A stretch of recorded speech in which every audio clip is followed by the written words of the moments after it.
Hello, my name is Justin Joyce, and today I'll be doing a speech on Russian nesting dolls. Now, I know everyone has their own opinion of Russia, but when it comes to the Russian nesting dolls, we can all agree that they are both unique and very creative. They have been sought after for collection by both adults and children for many years. VisitRussia.org says that the Russian nesting dolls are the quintessential Russian souvenir to have, and that people will go to Russia to buy them. And there's a lot of European countries that also sell them as well. MasterRussian.com says that the first Russian nesting dolls appeared in Moscow around 1890. The dolls were known as Matryoshka dolls or babushka dolls. The traditional doll is round in shape and is painted to resemble a pretty young peasant woman in saffron costume wearing traditional clothing. A set is typically 7 pieces in total, with the smallest being a single block of wood. The sets can also vary in both size and the number of the set itself. Even though they took bronze in the Exposition Universale World Fair, the concepts behind them had already been around for over 900 years.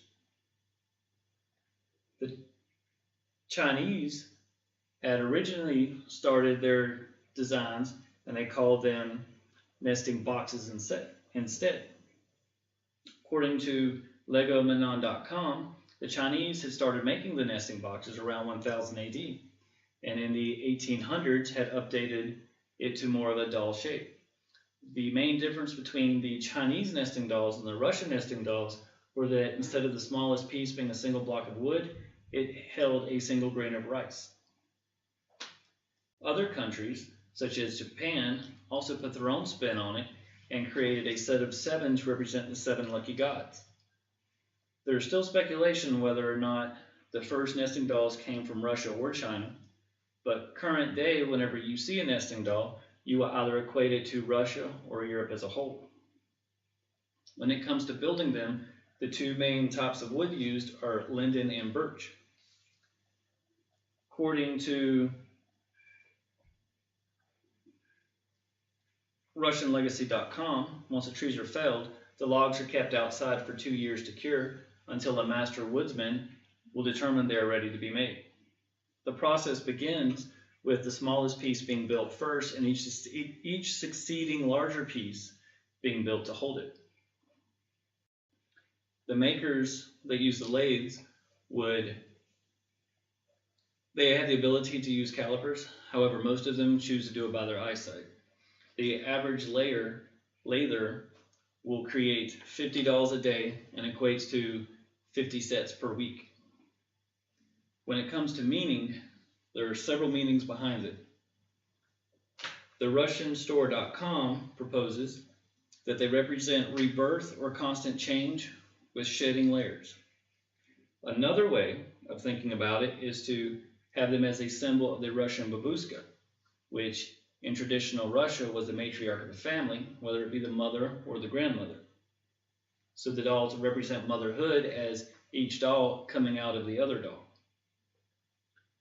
Since they are shaped like an egg, which is elongated and round, they are also a symbol of fertility, which has been around since ancient times. They are a symbol of family, as each piece gives birth to the next generation. But the nesting dolls themselves are not bound by any design or theme. When it comes to their market, they have a very huge one, and they can depict anything from a cartoon character to a politician. There's even a market for blank ones. When it comes to the designs, your only limit will be your imagination.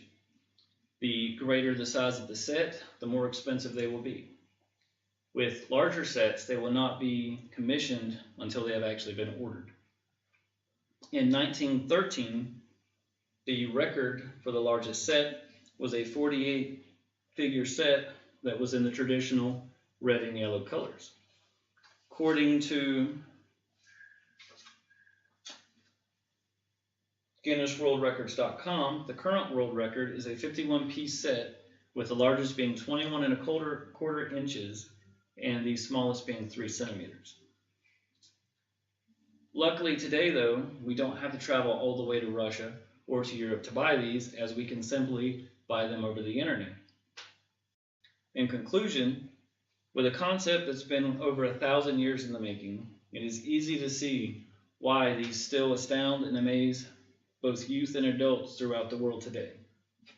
It is also a testament that what can be accomplished with a little bit of wood, paint, time, and most importantly, patience. I would like to thank you for listening to my speech.